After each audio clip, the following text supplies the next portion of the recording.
Ulit ulit. So what's up mga karabit, no? Ang vlog natin ngayon ay medyo maselan sa mga nag-aalaga ng rabbit. Naiintindihan ko yung nararamdaman nyo, pero ang ating topic ngayon ay tungkol sa pagkakatay ng rabbit at tayo ay maglilitsyon. So syempre kung ikaw ay rabbit lover at meron kang alaga, make sure na siguraduhin mo na lang na wag mo na lang tong panoorin kasi medyo maselan to. At itong video na to ay para lang din sa mga breeder na nag-aalaga ng meat type, kasi meron siyang dalawang uri, merong pet type yung mga cute, meron ding meat type yung malalaki na pangkatay talaga, tumitimbang siya ng 3 hanggang 4 na kilo pataas. Yun po yung mga meat type na talaga naman pong kinakain. So ang kakatayin natin ngayon ay meat type.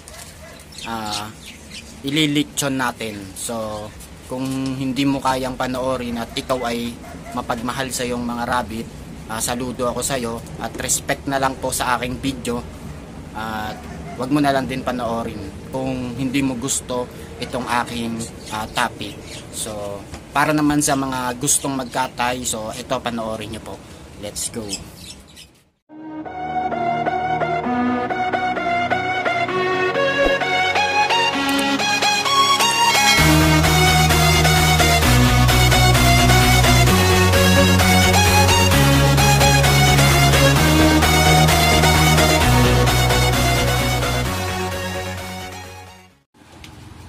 So yan, tinimbang na muna natin mga karabit.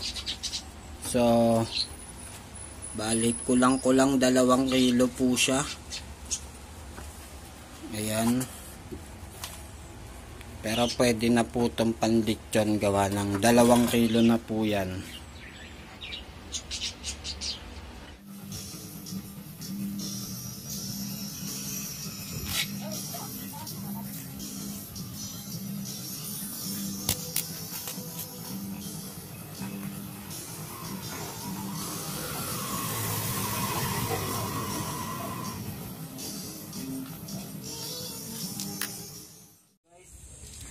Balihin natin ng mainit para matanggal yung mga balahibo ng rabbit.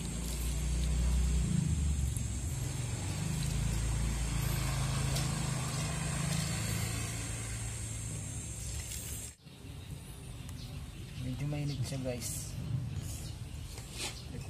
Ayan po si Ison Vlogs. So dalaw kayo sa kanyang channel. Yan, inaahitan na po natin para sa mga sobrang balahibo niya.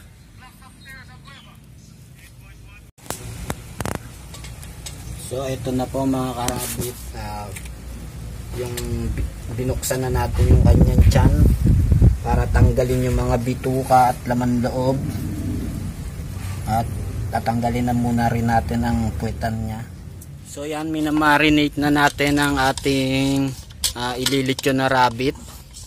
Naghanda na rin tayo ng tanglad at meron tayong tagahiwa, si Ison Vlog at si Mervin ang taga marinate. Yon. So yan, ipapasok na natin ang mga sahog sa loob ng tiyan ng ating rabbit. So ito na po, itutusok na natin.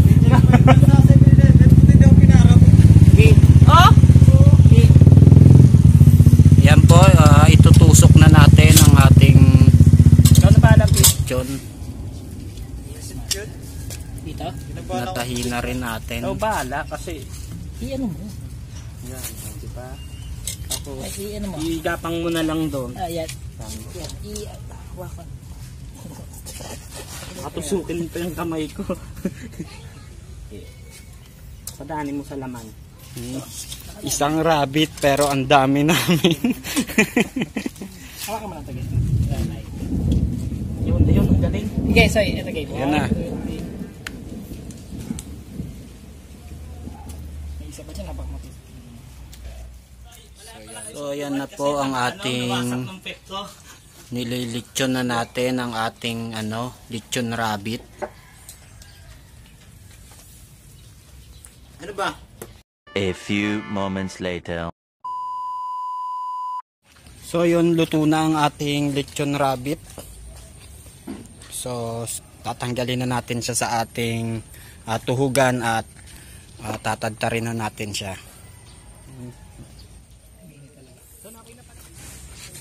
So yan, ihiwain na natin kung luto na ang loob. Alam mo, nilagyan po sila ng bawang. Yun, anong pinagagawa ni Popoy.